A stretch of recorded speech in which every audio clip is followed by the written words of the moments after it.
morning sun shines on the gleaming hide of a muscular ranch horse. The aroma of bacon and coffee drifts from the wood cook stove at a cow camp. Silver spurs jingle as the men and women of the West get set for another day in the saddle.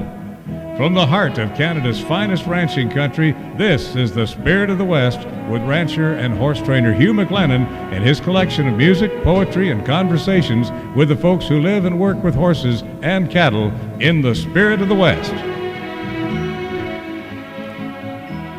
I just finished reading a fascinating book, and if you love horses, you'll love this book too. My friend Dr. Michael Johnson, known and loved as the roping psychologist, wrote a full-length epic about the challenge of taking one of his own well-bred colts and turning him into a great roping horse. But Michael had no idea what lay in store.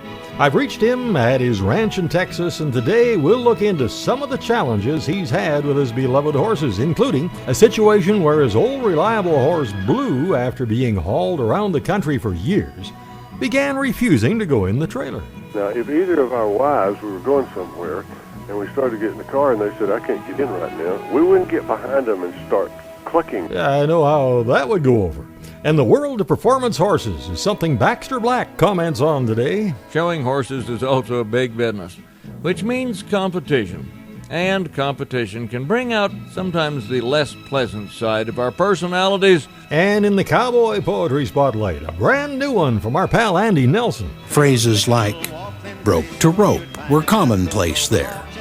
The horse broke two ropes is more like it, I swear. So when you fill that shopping cart and head home, do you check your bill carefully? We are expecting to pay 1 to 2% more for groceries in 2016. We have that story, and the Rangeland News has a lot more information you can use. And on the horse training file, a rider has run into a problem in a horse he's ridden for years, and by gosh, the same thing happened to me. I'll tell you what worked like a charm. There's a fascinating story behind our classic Song of the West this week, and if you love horses, I know you'll be moved by this one. And Dr. Michael Johnson picks up the phone right after we take you from Oregon to Ireland. That's the name of a live album from Joni Harms, and I totally agree with the sentiments in this one. Let's put the Western back in the country, everybody.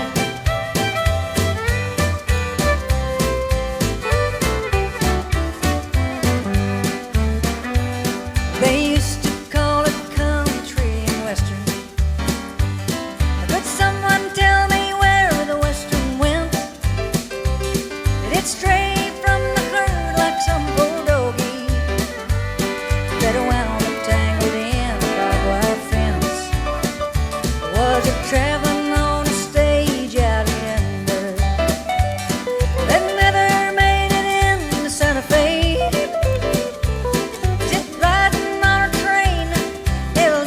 Jesse James, who took the gold and made a getaway. Let's put the Western back in the country. Hello out there, we're still here. We ain't dropped off in the ocean, not yet. Rode off in the sun and disappeared. Let's put the Western back in the country.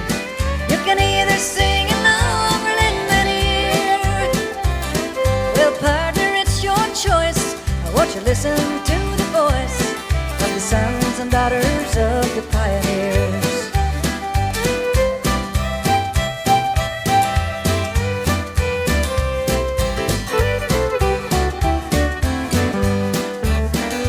On the sunset side of the mountains, where the waters all run the other way, coyotes howl in the moonlight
from one of the best live albums I think I've ever heard, Joni Harms.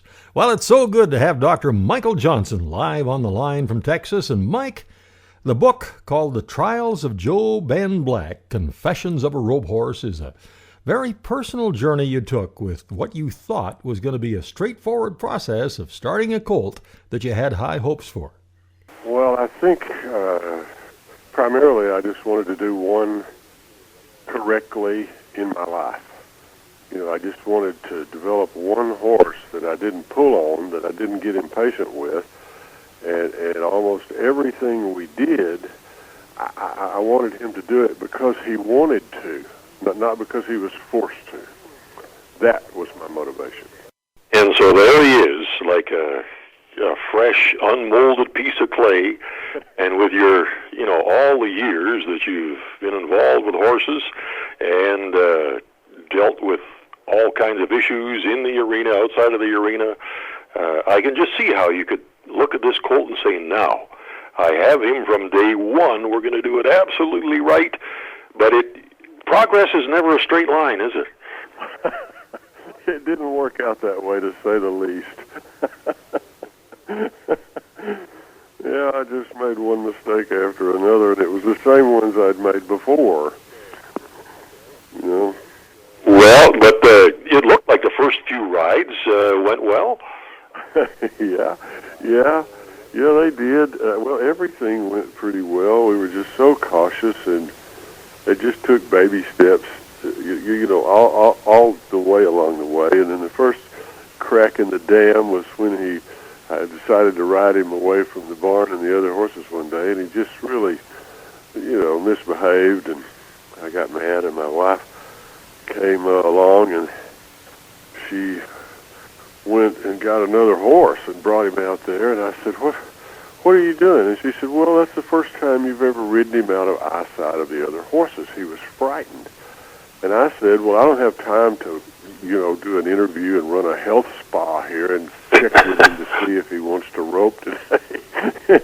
And she said, you're the same way. If you can't see me in the stands at a roping, you get nervous. That's right. You're by yourself, and but then you kind of overcame, problem after problem. But as you explain in the book, you did have some mentors that you were able to kind of rely on. Oh yeah, and I think that's a key for us all. We really have to do it ourselves. I'd send my horse to a trainer in a heartbeat, but I've been taught you got to go with him. If you send your herding dog to a clinic, you have to go with the dog. You have to learn along with him. And those mentors, people that you trust and love and know that they know what they're talking about, my goodness, while we have to do it ourselves, if we can get help, extended help, it's just the most valuable thing. Right. Well, I've got a song I'm pretty sure you're going to enjoy, and more from Dr. Michael Johnson when The Spirit of the West continues right after this. Welcome back to The Spirit of the West. Dr. Michael Johnson, the roping psychologist, is on the line from his ranch in Texas, and we're talking about his new book, The Trials of Joe Ben Black, Confessions of a Rope Horse. A point that you make in the book that it really hit home to me is you compare experts, in quotation marks, to true horsemen. And there are lots of experts around. We see their ads, we see them doing clinics, we read articles they write, and when someone has a question, they have an instant fix. Like, my horse won't do this. Well, here's what you got to do. But horsemen, I like the way you described how horsemen do, they address that differently. Yeah, they do. The first thing they'll do is say, that's a good question. Let's go see what would work. And they want to go out there and watch that horse, not horse whispering, but horse watching, horse observing, horse just, they're going to let that horse tell them what step to take next. And it doesn't mean allowing them to go back to the barn. It's not really overly soft, but it is extreme patience. It is, that's my failure. I want things to get done quickly, and these people that help me said we're really not in that big a rush. you know. And it's often quicker to take your time and go slow. And it doesn't matter whether you're working cattle, trying to get a group of yearlings to go through a gate, or maybe load a cow in a trailer or whatever. If you go slow, it'll take less time. My wife, Billy, is so good at pointing that out to me. So often she said, if you'd stop thinking like a cowboy and start thinking like a cow, we'll get this done. That's a great one, you know. That really is a great one. At Sherry that day, I asked her, I said, how did you know to do that with Joe Ben? And she said, I don't know. I just got behind his eyes and saw the world from his view. It doesn't mean you turn the farm over to them. And one of the things that hurt me in that episode that we were talking about when Blue wouldn't load, if you called me and you said, I have a difficulty, and it was a family or work or a horse, I would not say, well, Hugh, I want you to help me with my roping. Yet that's what I did with Blue. Blue doesn't want to go in the trailer, and I say, well, get in the trailer. Now, if either of our wives, we were going somewhere, and we started to get in the car, and they said, I can't get in right now, we wouldn't get behind them and start clucking to them. We'd say, what's wrong? You know, isn't that interesting? Yeah, that wouldn't go over too well, I don't think. Has given me his heart for 12 years. I could have been a little more patient with him. Well, Mike, just hang on the line, if you will, and we'll get right back to you after a pretty neat song. Now, just about every good cowboy I know who takes some pride in his gear and his horses has done this. Gotta confess I have, and that's riding along and every once in a while sneaking a look down at your shadow. And I love the picking here on this one from Richard Aloyan. My shadow rides along the trail beside me, and I'll admit that I enjoy the company. We're contemplating nature and philosophy, riding down the canyon with my shadow. It's just the two of us wherever we go. He makes the perfect traveling amigo. He leaves the destination up to me. So no one I'd rather ride with than my shadow. You'll always find the two of us together. It doesn't seem to matter where we ride. When evening comes, he fades into the darkness. At sunup, he'll be right back by my side.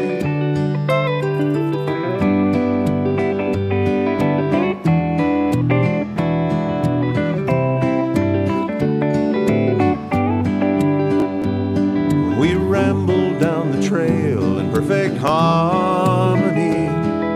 No matter what I say, he doesn't disagree. And I know that we'll be partners for eternity, riding off into the sunset with my shadow.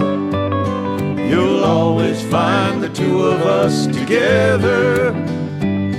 It doesn't seem to matter where we ride. When evening comes, he fades into the darkness. At sunup, he'll be right back by my side.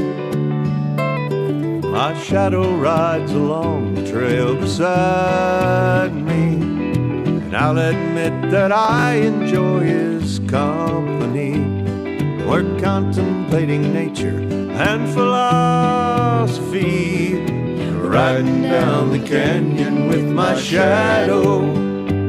Just riding down the canyon with my shadow. Now back to Dr. Michael Johnson and the trials of Joe Ben Black. One of the problems was after you'd been riding him for quite a while and riding him outside of the arena and back in the arena, and he just wanted to gravitate towards the fence and almost, was it like he was trying to scrape you off along the rail? And I didn't know what to do. And I think that really captures most of us when the horse does something unexpected. We all wish that we were the intelligent guru and knew exactly what to do, but so much of the time we're lost, and or at least I am, and I need to stop and think about an approach that will work, and it's just so much better to do that. You know, a friend told me, he said, when we get mad, the hardest thing in the world to do is we have to go in the house. Just go in the house that day, come back and start over another day. Right. And I think you tried a few things and rode him out of the box, and he still went right over to the wall.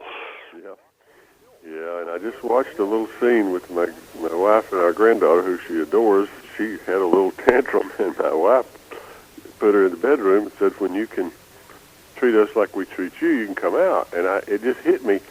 In our life, you know, we get corrected when we're small, and sometimes those that we love, we have to say, I can't let you endanger me or my family, so, you know, whatever it takes, you're not going to get to do this. And it's a little, you know, it's not the way we wish things were, but it is the way things are. The mother mare disciplines her baby when he bumps into her or does something that he shouldn't. She lets him know that you can't do that. And that, eventually we see that as love, you know, boundaries. And it's just the right way. All mammals do that. In order to find out exactly how things got better with that little issue, I'd suggest people listen to the audiobook or read the book. And I think there was a quote that you put in there from Jonathan Fields, something about peppermint bubble baths or something. Oh, I just thought it was absolutely golden. He said, if you think horse training is about peppermint bubble baths for your horse or the use of a 2x4, both methods are wrong. There's something higher. You know, there's just something higher. Now, if you don't mind hanging on, Michael, we'll take a short break and then bring you Baxter Black, another good song, and then the Rangeland News when the Spirit of the West continues right after this. Howdy, friends. This is Baxter Black on Spirit of the West with Hugh McLennan with a little peek at the horse show conversation. What holds the loaded 30,000-pound trailer to the heavy-duty truck? What holds the 38-foot RV trailer to the dually? What holds the 2-horse trailer with your daughter's favorite pony to the half-ton pickup?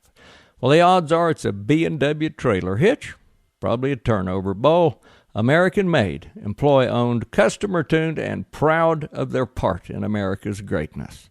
B&W, holding things together down the road. Showing horses is a great experience for young people. It teaches them how to get along with a creature that is stronger than they are, and occasionally even flakier. A creature unlike their parents, who is not really interested in what they think. Showing horses is also a big business, which means competition. And competition can bring out sometimes the less pleasant side of our personalities. And it seems though most contestants try to be pleasant to one another, how sincere are they really when they wish one another good luck? A fine-looking horse you've got there, if you're into modern art.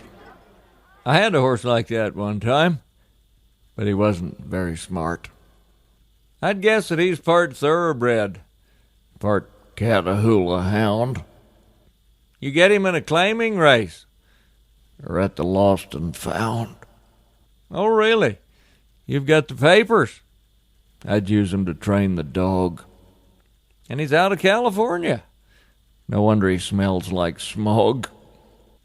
He seems a little bit feisty to have one foot in the grave. Yep, I've used Ace myself sometimes, when there's something left to save. What kind of bit have you got there? It looks like a calving tool. Oh, you invented it yourself? Did them vice grips make him drool? Yeah, I'll bet it sure does stop him, like running into a train. You must have built that tie down, too. Never seen one made out of chain. And where'd you get those leggings? From a circus refugee? Well, most people like 'em longer, at least down past the knee. Good luck. I reckon you're up soon. I'd hate to be in that wreck. You already finished your class? and haven't broken your neck? 2 firsts and honorable mention? Whoa up, I'm way off the trail. Fine looking horse you've got there. Maybe that sucker's for sale. This is Baxter Black on Spirit of the West with Hugh McLennan, brought to you by B&W Turnover Bowl. Well, just ahead of the Rangeland news, there's a song I know many of you have said really fits with this time of year in that tractor radio. It's busy with branding, checking summer range fences, turnout, and of course, seeding. Here's Eli Barzy.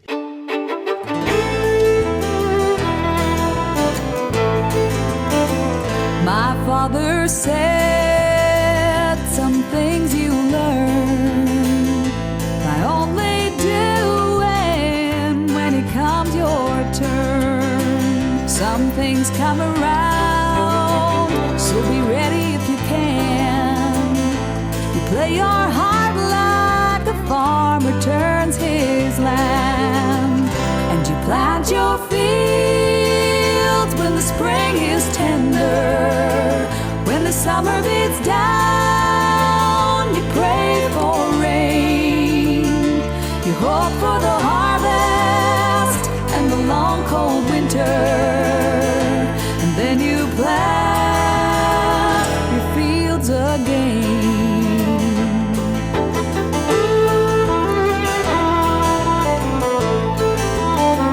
Well, he spoke right to my restless soul, still wild and hungry and beyond control.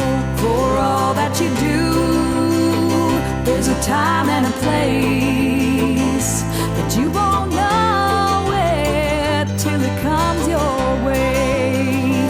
And you plant your fields when the spring is tender. When the summer beats down, you pray for rain. You hope for the harvest and the long cold winter.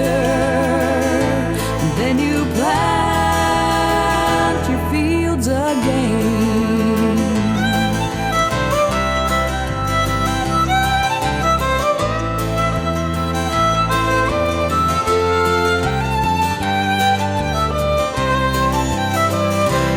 Plant your fields when the spring is tender. When the summer beats down, you pray for rain. You hope for the harvest and the long cold winter. And then you plant your fields again. And then you plant your fields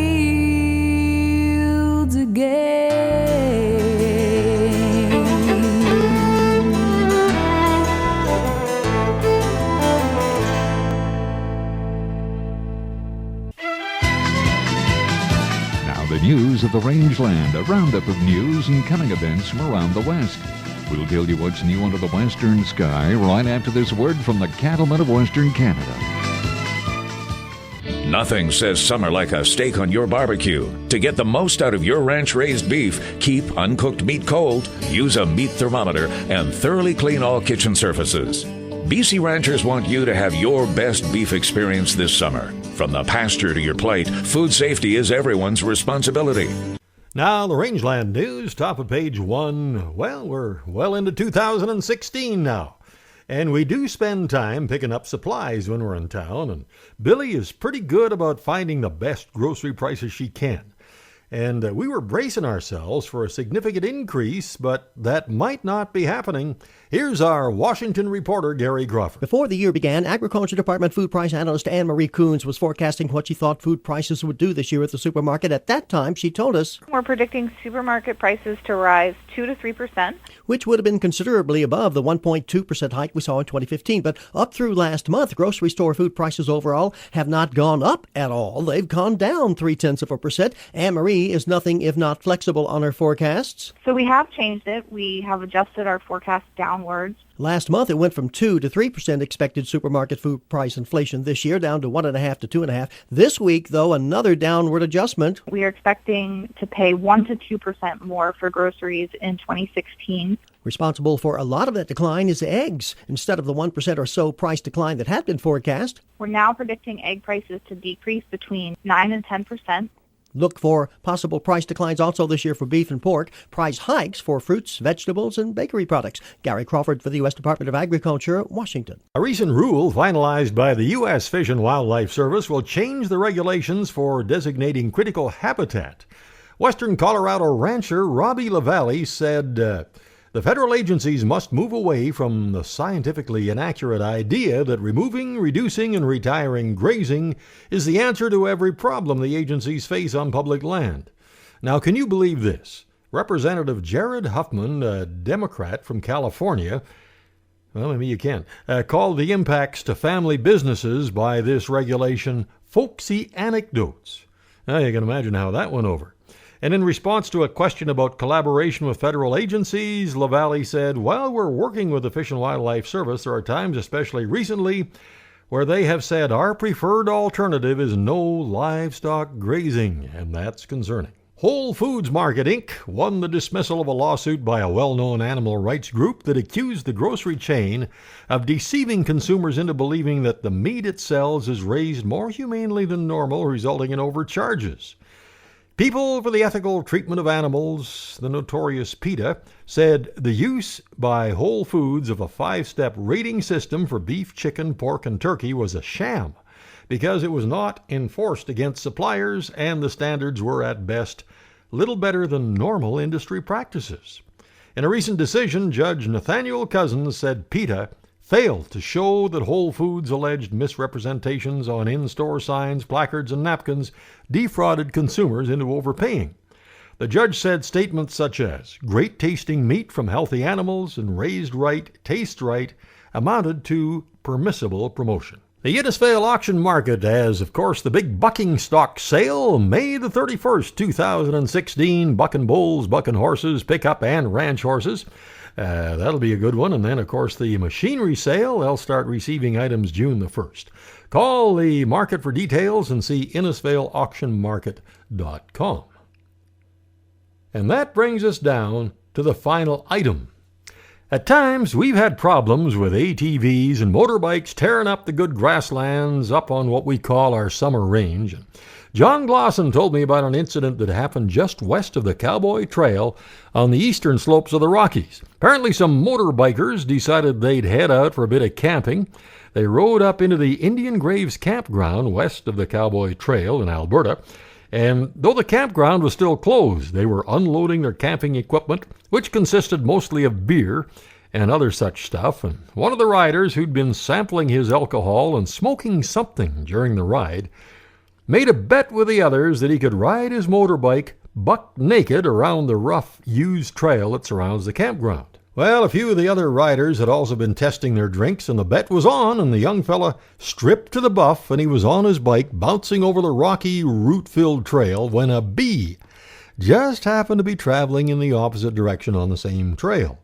And when the bee saw this naked spectacle coming its way and taking up the whole trail, it must have took on a bee's form of road rage, and it stung the drunken rider on the thigh. And that caused the guy to go off the trail and barge through the bushes, and he wasn't badly hurt, but he was covered in scratches and bruises that you might expect would happen to a naked man flying through bushes and stuff. Well, it just so happened the game wardens happened to be coming by about that time that the fella hit the bush. And when they stopped laughing at the poor spectacle climbing out of the bushes, they wrote him a ticket. And just guess what that ticket was for?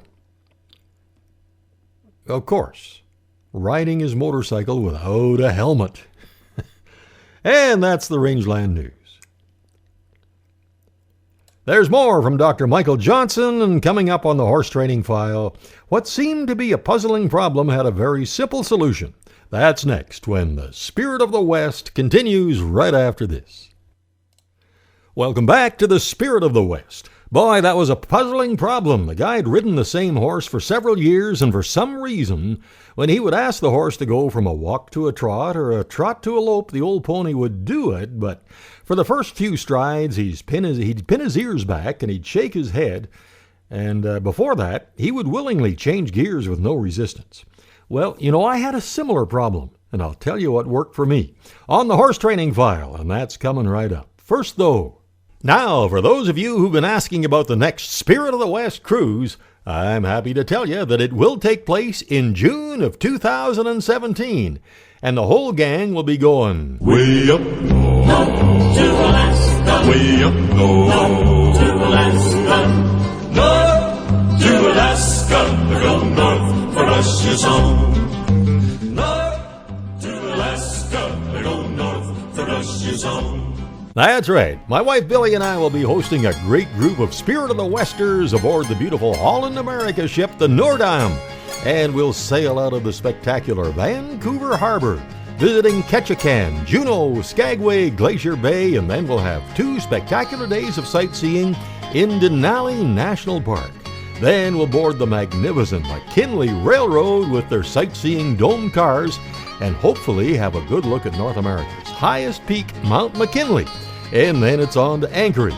We'll have our Western music concerts, sing-alongs, great food, and it's a trip that's been on the bucket list of a lot of folks for a long time.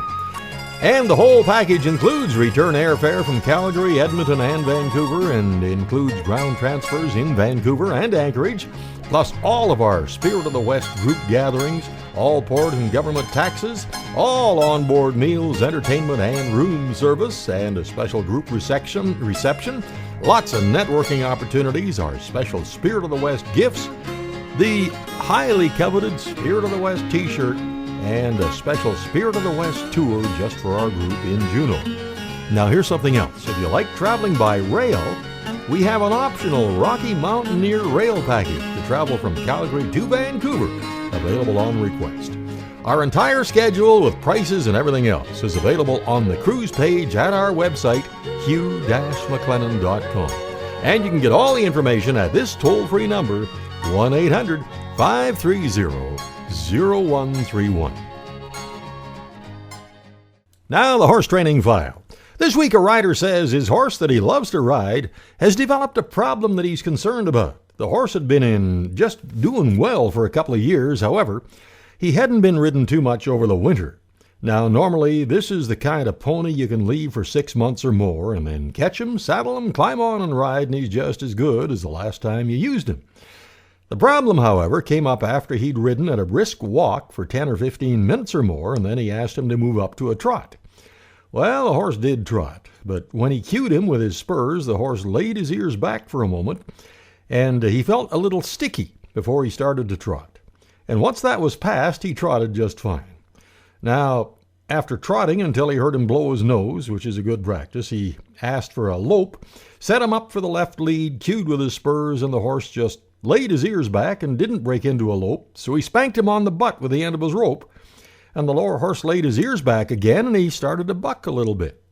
Well, the guy's pretty good hand, and he pushed him forward, and he got the lope, and everything was okay. But what's causing this? Well, here's what I found a while back. I had a good mare that began to show some discomfort every time I brought the cinch up behind her elbows when I saddled her. And I figured I just had to be more polite with the cinch, bringing it up and letting it down a few times and then just buckling it loosely before I tightened it. But I experienced the same thing when I cued her for a trot or a lope. Ears went back and she resisted. And finally, I think I was in the shower one night when it dawned on me to try a different cinch. And that solved the problem completely. The original cinch was pushing right into her, and when she reached ahead and expanded her chest to move up to the trot or lope, she felt that discomfort. And with the new cinch, she was just like she'd been before. Something else our horses really benefit from is that daily feeding of Hoffman's horse ration. Lucky is nearly 30 years old, and Billy rode her for over 2 hours the other day, and she's just doing fine. We think Hoffman's horse ration has a lot to do with it. Find out more at hoffmanshorseration.com. And while I was doing that, a voicemail came in, and it looks like it's from the hometown hero, Curtis Anderson. Let's check this out. Hello, Billy here. This is Curtis Anderson. The 12th annual Courage Camp, the trail ride to support brain injury awareness, will be on May 28th. Registration's at 9. It's a 1 mile north of Emburn on Range Road 102 and the mile and a half west on Township 504. And you could phone me at 780-581-4802 to get more information. And here and Billy, I'll send you a copy of the poster. Bye. Now, Billy and I hauled a couple of horses out to that event a few years ago. We had a wonderful time, and it's for such a good cause. And that number again to reach Curtis, 780-581-4802. And we saw Curtis at the main event, and he was sporting that great, big, beautiful sterling silver belt buckle that Brian Salmon turned over to Curtis after Brian won it in the Keeper of the West category at the Kamloops Cowboy Festival. What a wonderful gesture that was. Now, just before I get back to Dr. Michael Johnson, here's a song from the one and only CD ever recorded by the father and daughter duo Rick and Casey Peden, about a cowboy that Rick actually knew. Billy is a friend of mine with dreams so far away. Doesn't care much for these modern times. He lives for yesterday. Cowboy's life ain't easy. He'd be the first to say it's so. Life was a little bit slower then, and that's where he wants to go. Dream on, old friend of mine. Don't let that memory die. It's the only way a cowboy can survive. He said 100 years ago he started following his dream. Saddled up and rode out west, following the tumbleweed. He made it through the hard times when a man could barely make a dime, busting bronze for grub and bear. That's how he spent his time. Dream on, old friend of mine. Don't let that memory die. It's the only way a cowboy can survive.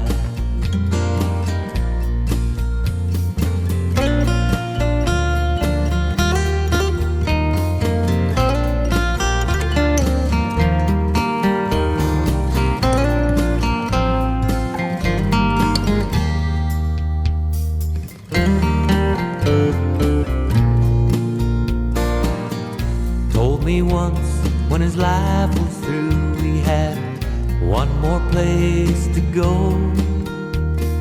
High upon a mountainside, above the freezing snow. I'm sure he said there's a place up there where dreamers don't feel strange, far away from these modern times where old cowboys still ride the range. Dream on, old friend of mine. Don't let that memory die. It's the only way a cowboy can survive. Billy is a friend of mine with dreams so far away. Born 100 years ago, he lives for yesterday. Well, it's a page-turner of a book and a spellbinding audiobook called The Trials of Joe Ben Black, Confessions of a Rope Horse. Dr. Michael Johnson wanted to make a personal project out of a promising colt from one of his best mares, And the journey took a lot of twists and turns, and after many months, things still really weren't going the way you wanted, Michael. He would come out of the box, and he would zigzag back and forth. Yeah, and it just took me forever. He would get too close to the steer, and I would rein him away or put my right leg in his side, and he'd veer away like a good horse should. He'd respond to that cue, but he'd just keep going left. he wouldn't ever straighten up. And so we're going down the arena like a soldier group, right, left. And I was just so puzzled, and when I quit trying to correct him, he quit doing that. I had an old friend once that said, my horse was just so stupid, he couldn't do anything, he couldn't even back up. He said, so I just quit trying to teach him anything. I said, what happened? He said, he started getting better the next day. And how are things with Joe Ben Black now? Well, Joe Ben he's very calm, and I still don't run fast cattle on him all the time. Like I always say, fast cows, the only thing they're good for is to make you mad. And the great thing is to get medium steers or steers that trot. And the horse has an opportunity to kind of relax. And it's not all about catching the steer. And then I know that after a time you keep doing that horse begins to get curious. What does this human on my back want me to do? And he realizes that we're playing a game. And boy, that's when things start getting really good, that he gets curious about what you want him to do. And I think those slow cows are just so critical. Yeah, the only problem with Joe Ben is he's like Shine. I never admit this to anybody, but I had no business riding Shine, and because he was too much for me. And Blue fit me perfectly, and you know this better than I do, that we find horses that fit us. And for example, if I'm going down the arena and the steer moves a foot to the right, when Blue moves with him to the right, I'm just quite the horseman. My seat stays right in that saddle. But when Shine moves a foot to the right, there's daylight between my saddles. Just so quick. And Joe Ben is quick. And I just wonder if I'm going to be able to, or you know what I mean, anybody can ride the horse. I'm talking about really ride him, and Blue's just such a good fit for me that he's better for me. But Joe is doing really well. He's very calm, and he loves children, and I think he enjoys roping.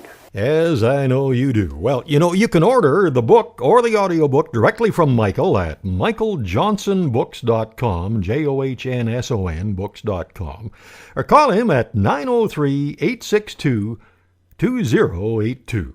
Coming up, our classic Song of the West this week about a great horse with a huge heart, and then a pretty good piece of cowboy poetry when the Spirit of the West continues right after this. Welcome back to the Spirit of the West. Time for a look at the story behind another one of those old Western classic songs. Now, this was one of those songs that when I started researching it, it was like pulling on one strand of a string sticking out of a ball, and the more you pulled, the longer the string became and the more directions it seemed to come from. No one knows for sure who wrote it, but it was apparently originally named Platonio, the Pride of the Plains, and it's often attributed to Big Slim, the lone cowboy whose real name was Harry McAuliffe. It was first published in 1931, and the first recording I could find was by Powder River Jack Lee. It's also been recorded by Billy Walker, Hawkshaw Hawkins, Don Edwards, and several others. And here's where it really gets interesting. Another balladeer, Charlie Two Dogs, claims his dad found the lyrics in the form of a poem written by a cavalryman written on the wall of a building in Fort Sumner, and he copied down the words and sang it to the melody of another old song of the West, Sweet Betsy from Pike. I didn't even notice that until I listened closely to Charlie's version, and by gosh, I think he could be right. Now, the lyrics have varied slightly from one recording to another. Hank Snow recorded this one 3 different times over a period of 12 years. And this was not his latest version, but I like the way this recording features Hank's own guitar on this week's classic Song of the West, Batanio, Pride of the Plains.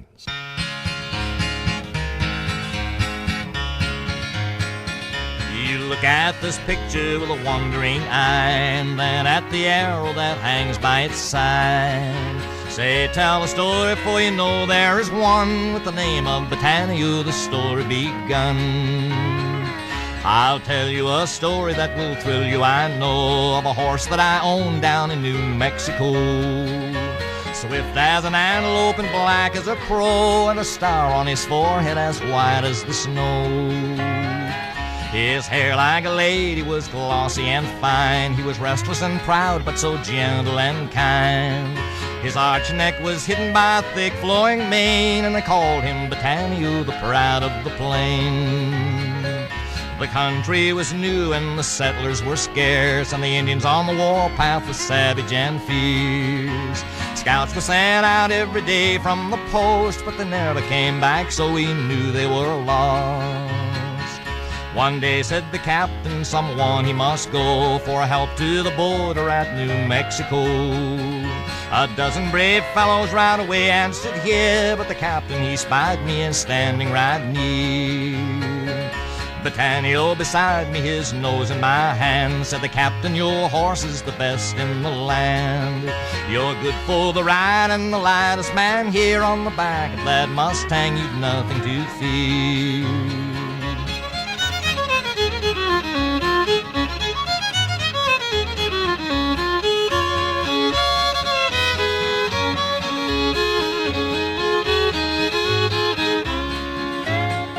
So proud of my horse that I answer you know, Batanio and I both so willing to go.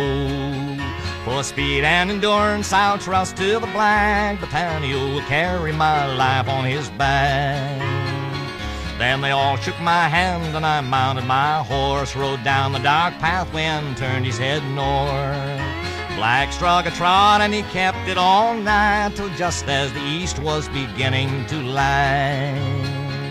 He answered the touch with a toss of his head, his black body lengthened and forward he sped. We were beating the redskins and the story was plain, when the arrows fell round us like showers of rain. We were leaving the redskins and the story was plain, when sudden in my leg that I felt a great pain. The blood it gushed forth from Batanio's side, but he never once shortened his powerful stride. Batanio, poor fellow, I knew he was hurt, but still he dashed forward and into the ford. For many a fine horse I've clasped on the rein, but none like Batanio, the pride of the plain. Oh man, what a story. The great horse Batanio, the pride of the plains.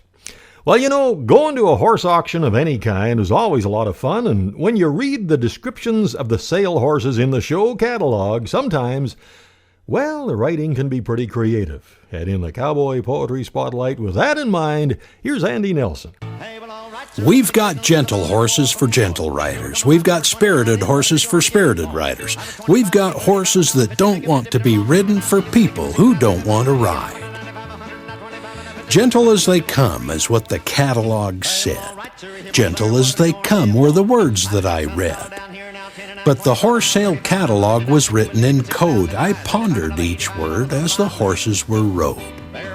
Started and finished were some words thrown about. Started and finished in the same day, no doubt. Phrases like broke to rope were commonplace there. The horse broke 2 ropes is more like it, I swear. He hauls real quiet and is easy to load. Overlook the fact that he's never been rode. He's sure-footed and crosses water with ease. Yeah, as high as he jumps, crossing water's a breeze. He's naturally balanced and easy to shoe. Yeah, naturally balanced because he's leaning on you. He has no buck in him and always is calm. But just in case, recite the 23rd Psalm. You can shoot off him? Do I look like a dunce? You can shoot off him, sure, but only just once. He side passes and spins and slides to a stop. All kinda pointless if you can't stay on top. He's never been lame and is guaranteed sound, except for when he has one foot off the ground. He's as broke as they come and easy to catch. Yeah, and 30 years old with a swayback to match. He's ranchy and smart, really watches a cow. Yeah, he watches them scatter and turn back, and how. This horse is athletic and really can run. Yeah, and jump the top rail when your barrels are done. There's no holes in this horse, the catalog said. Yeah, he's got rigor mortis and right next to dead. He's an easy keeper. He's fleshy and sleek. Yeah, it takes one large round bale to feed him a week. He has lots of try and wants badly to please, but just when you're begging and down on your knees. He's friendly and fun and likes other horses, and proud cut, I've heard from various sources. He has cat-like reflexes you can see for yourself. Yeah, he lays in the sun just licking himself. He's a good prospect for roping and reining, not to mention his resistance-free training. Now, horse sale catalogs don't come out and lie, but they may slant the truth in hopes that you'll buy. So don't judge so quickly by calling foul play, 'cause you might be selling a horse there someday. He'd sneak away in the afternoon, take a little walk, then pretty soon.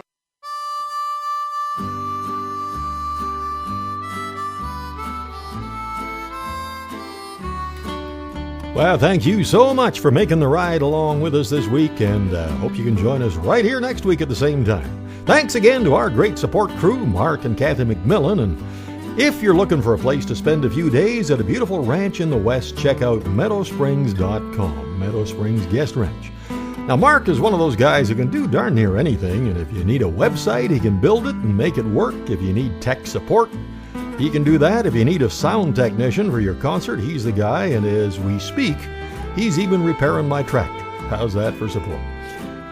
And if you want to keep on top of the trends in the livestock industry, I'd suggest Alberta Beef Magazine and Beef Illustrated. You can subscribe at albertabeef.ca or call 403-250-1090. And whether you're a real rancher, a working cowboy, or just have cowboy in your heart, you'll love Canadian Cowboy Country Magazine. You can subscribe at cowboycountrymagazine.com or call 1-800-943-7336. Till next week, I'm Hugh McLennan. Hope to see you down the trail somewhere real soon.